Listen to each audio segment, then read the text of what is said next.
So I started doing research about 2 years ago with Dr. Evan Lauder, and she just kind of picked me out of her class. So I started doing research projects with her.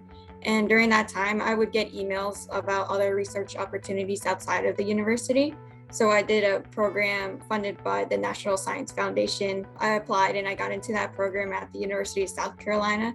So I earned another mentor there as well. And then my final mentor was Dr. Betty Dong, and I did my undergraduate research thesis with him.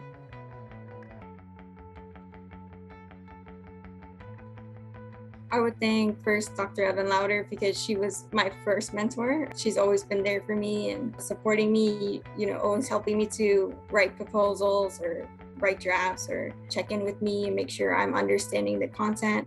She's always been there, so I would thank her first. I also would thank Dr. Christy Metcalf. She was my mentor in the RAU program. She really helped me to figure out how to write a pretty good research manuscript and also how to do observational data. She was overall a pretty great mentor, and I feel like I carried the skills from there into this project as well. And then finally, I would thank Dr. Betty Dong for helping me get into the more quantitative research analysis, especially working with Twitter data and R. I feel like he really encouraged me to go out of my comfort zone and do things that are out of the norm for a typical undergraduate criminologist. So I would thank him for giving me those skills and being very supportive. So I would thank all three of them for supporting me.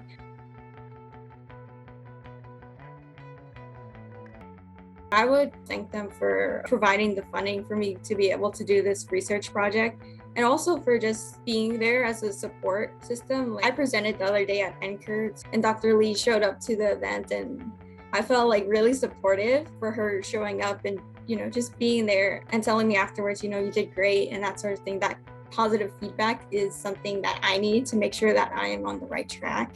And then doing these monthly meetings with her has been very helpful to just check in and make sure everything's okay. But it's always good to know that somebody's in your corner supporting you, which I felt like Oscar has been doing for me.